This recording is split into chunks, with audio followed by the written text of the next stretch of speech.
Welcome to the first learning outcome, where we get to grips with what academic research really involves. We'll look at where evidence comes from, the difference between primary and secondary approaches, and how to frame a clear research question. So what do we actually mean by academic research? At its heart, it's a careful, systematic investigation, planned rather than accidental, where you decide what to study, how to gather your evidence, and how to judge it. Think of a market analyst who doesn't just guess which way sales are heading, but sets out a method, collects the figures, and lets others check the working. That openness to being checked is exactly what separates real research from opinion, and it's only ever as trustworthy as the sources behind it. Everything you write rests on your sources, whether that's a book, a journal article, a government report, or a data set. The key idea here is credibility. Academic work has to stand on trustworthy expert evidence, not on rumor or an unchecked web page.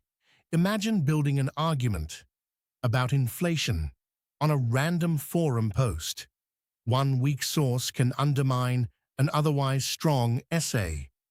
The skill of telling the good from the questionable is what we call critical evaluation. Let's pin down 3 terms you'll meet again and again.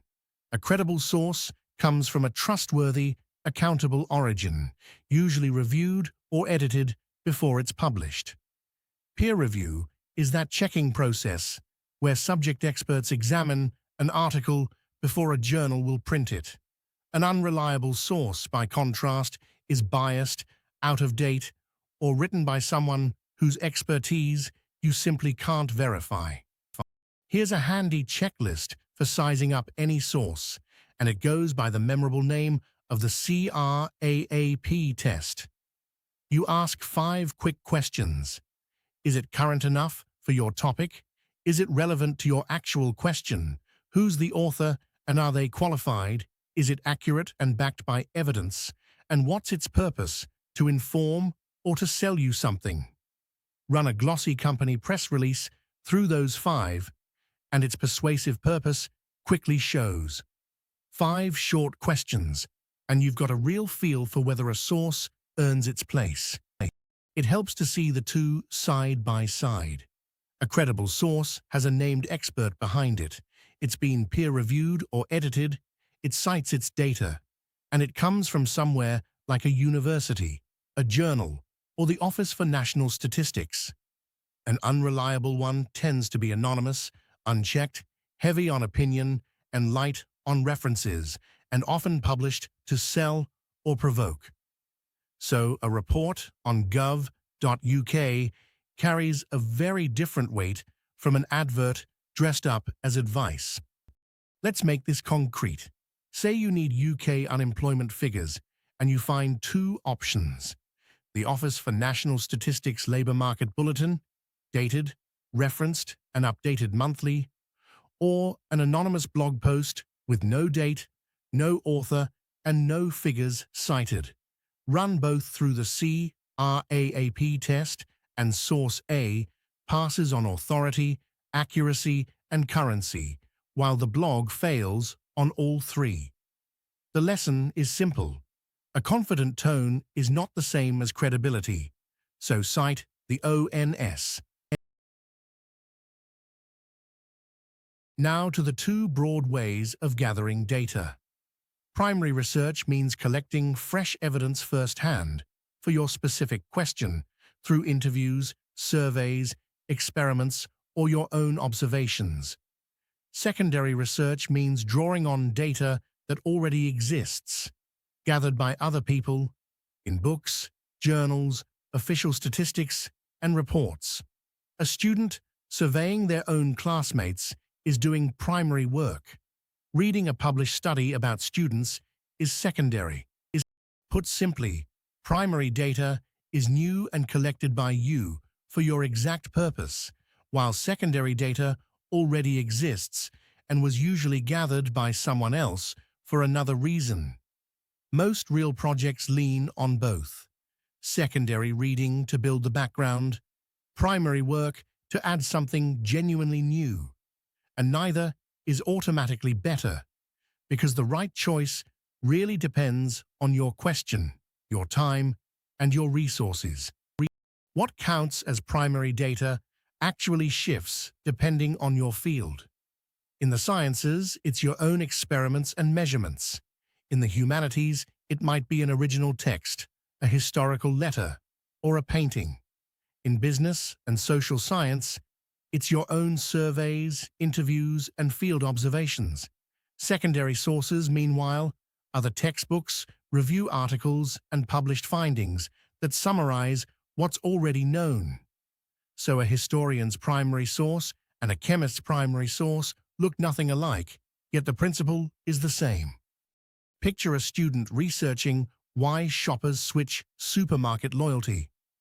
For the secondary side, they read ONS retail figures, consumer magazine reports, and academic articles on shopping behavior. For the primary side, they run a short questionnaire with 60 local shoppers and interview 5 of them. The secondary work sets the scene. The primary work adds original local evidence, and together they give a far stronger answer than either could alone.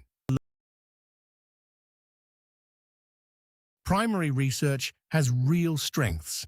It's specific to your exact question, it's bang up to date, and you control how it's collected, so you get fresh insight nobody else has. The trade-off is cost and effort. It takes time to design and analyze, it can be expensive, and it needs skill to avoid bias. There's also the sample problem. Interview 6 people, and you can't safely speak for thousands. Powerful then, but demanding. Secondary research flips those trade-offs around. It's fast, usually cheap or free, and it can hand you large-scale data.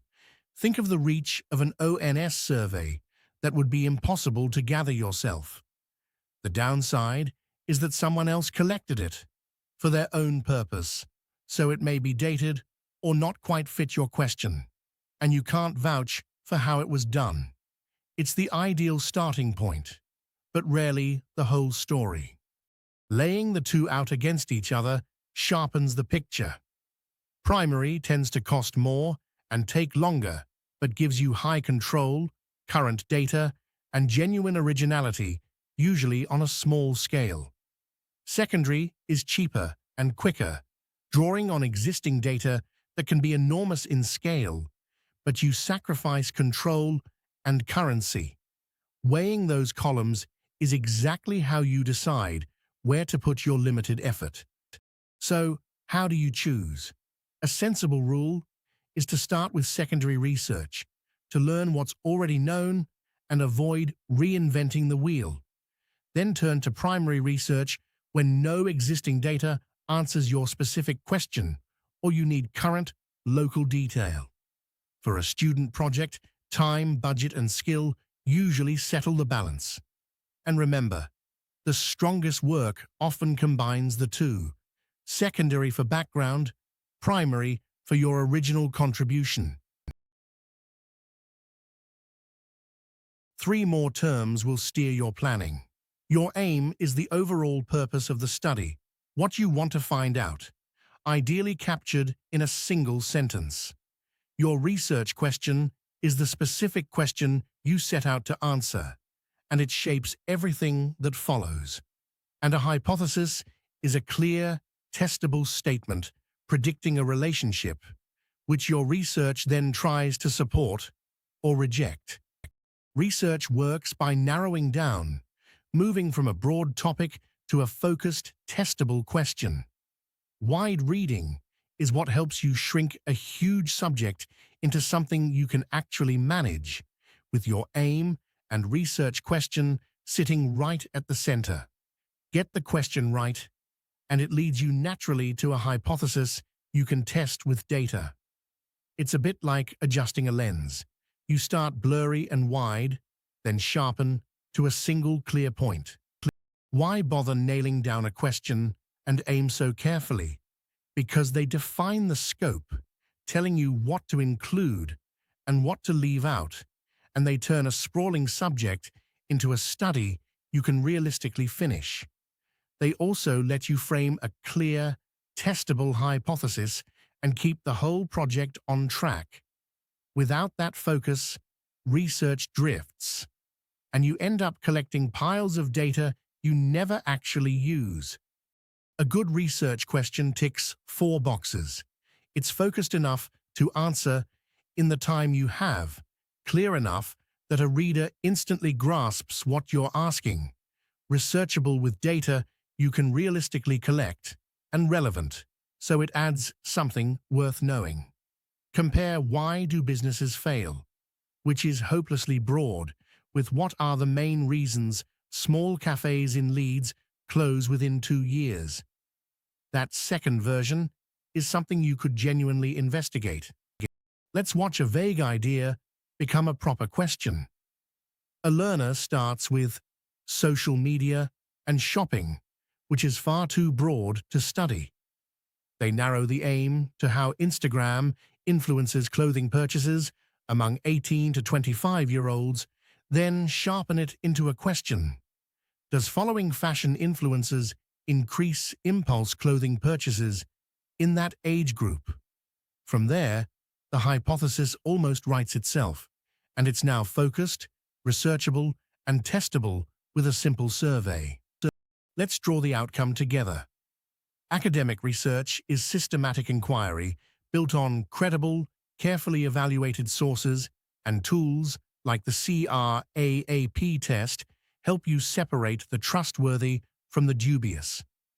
Primary research gathers fresh, first-hand data, while secondary research draws on what others have already collected, and each has its own strengths and costs. Above all, a clear research question and aim give your study focus, make it feasible, and lead you to a testable hypothesis. That brings us to the end of the first outcome, and you've now got a solid grip on sources, approaches, and framing a research question.